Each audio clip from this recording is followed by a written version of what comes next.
Hi friend, I'm glad you're here. If your home feels like a mess and your mind feels even messier, I get it. Some mornings I walk into the kitchen, look around, and don't even know where to start. Not because I'm lazy, but because I'm tired, overwhelmed. It's not just the clutter, it's the feeling of losing control, of time, of energy, of myself. So today I want to share a few small decluttering habits that helped me. They're not perfect or fancy, just real things that make my home feel lighter and help me breathe a little easier. Let's get into it. Habit 1, keep a bag near the mess, always. There are days the clutter sneaks in before I even notice. 1 minute the table's clear, the next, there's school papers, a broken toy, and a pen that doesn't work, again. I used to wait until the weekend to declutter properly. But the truth is, I never had that kind of time or energy. Now I keep a bag tucked in a kitchen drawer.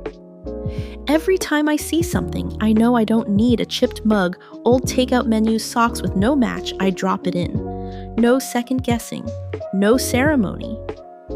The other day, while waiting for the kettle to boil, I tossed in 3 cracked plastic bowls from the cabinet. It took less than 30 seconds.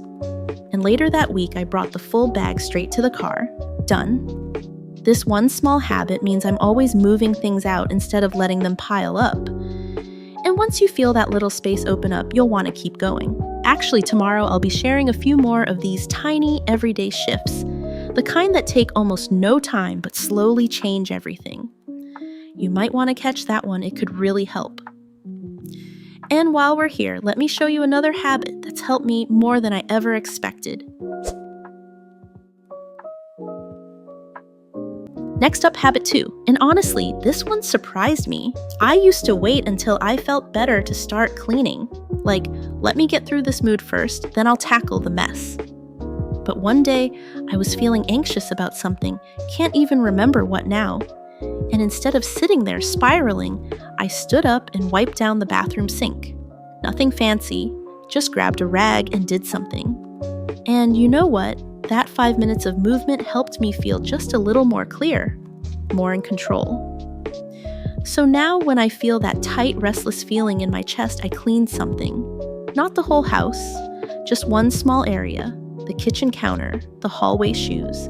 I let my hands move while my mind settles. It's not about getting stuff done. It's about calming my nervous system gently, practically, right where I am. And once I've done that one thing, I'm usually ready for the next. Let me show you what habit 3 looks like, and why it completely changed how I think about keeping house. Let's talk about habit 3, the one that quietly changed everything for me. You know those items that float around the house endlessly, the scissors you keep finding in random drawers, the sunglasses that never land in the same place twice, the charger you can never find when you need it. I had 100 of those, and every day I was tidying the same things over and over, until one day I heard someone say, if it doesn't have a home, it becomes clutter. That hit me. Now I give every item a home, even the small silly ones. Phone chargers live in a basket in the hallway drawer. The kids' lunch bags go straight to one hook. Even the tape dispenser has a spot on the shelf. And if I pick something up and think I don't know where this goes, that's my cue to either create a spot or admit I don't need it. It's not about being perfect. It's about cutting down how often you have to think about where things go. Because when everything has a place, tidying becomes muscle memory, not mental effort. The next habit builds on this, especially if you always feel like you're resetting the whole house every few days. Habit 4. Do the annoying task first. Here's something I've learned the hard way. The task I avoid the most is usually the one that's weighing me down the most. For me, it's laundry. I don't hate it, I just always put it off. And while it sits there unfolded, it takes up more mental space than it should. Every time I walk past it, I think, ugh, I still haven't done that. And that little voice chips away at my energy all day. So I started trying something different. I do the annoying task first. First thing in the morning, or first thing once the house is quiet. Before I tidy the easy stuff, before I clean what I like, I knock out the thing that's been bothering me the most. Last week, it was cleaning out the fridge. I'd been avoiding it for days. But once I finally tackled it, it took less than 15 minutes and I felt instantly lighter. It's not about checking off the whole list. It's just about clearing the one thing that's stealing your focus. And once it's done, everything else feels easier, like you've already won the day.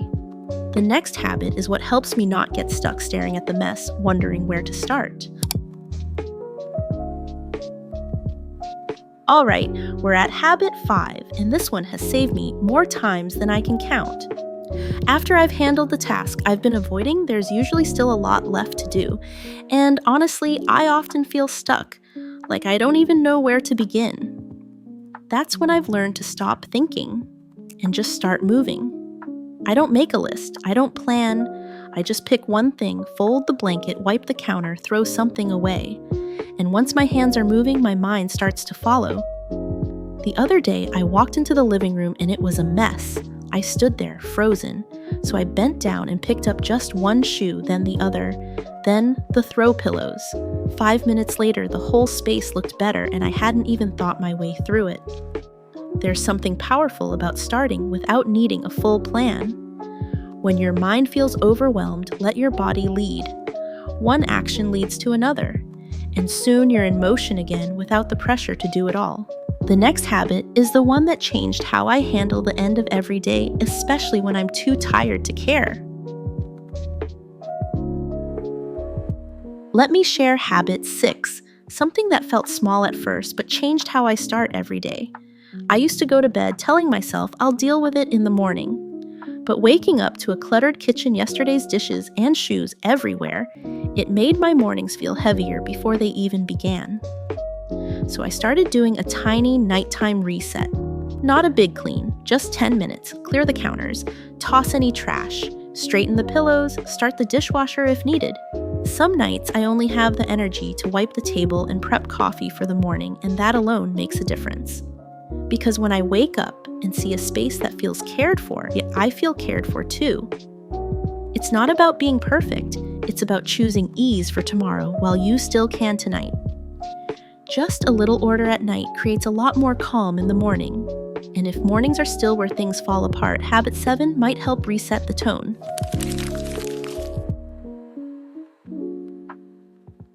And now habit 7, the one that matters most when everything else still feels a little out of control. There was a time I felt like every room in the house needed attention. No matter how much I cleaned, something was always a mess, and I'd go to bed feeling like I hadn't done enough. Then I tried something different. I stopped trying to fix everywhere, and I started protecting one small place. For me, it was my side of the bed. I made sure it stayed clear. No piles of clothes, no random toys or laundry baskets. Just a book, a candle, maybe a cup of tea. That little space became a reset button, a reminder that I deserve calm too, not just the rest of the family. And it doesn't have to be the bedroom. Maybe it's the bathroom sink, your favorite chair, or even the front seat of your car.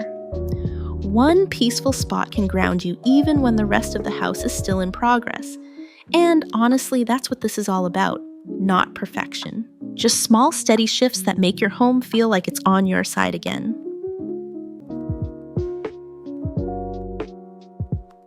So those are the 7 small habits I've been leaning on, not to make my home perfect, but to make it feel livable, manageable. Like I can breathe again, even on the hard days. If you're in a season where everything feels like too much, just start with one. You don't need to do them all. You don't need to do them every day. But even one small shift can remind you you're not stuck and your home doesn't have to be either. And if you found this helpful, I think you'll really like what's coming tomorrow. It's a collection of tiny habits that are easy to miss, but powerful when you stick with them. I made it with you in mind, so make sure to check it out when it's up. And of course, if this video made your day feel even a little bit lighter, I'd love it if you gave it a like or shared it with a friend who might need it too. You're doing better than you think, and you're not alone in this.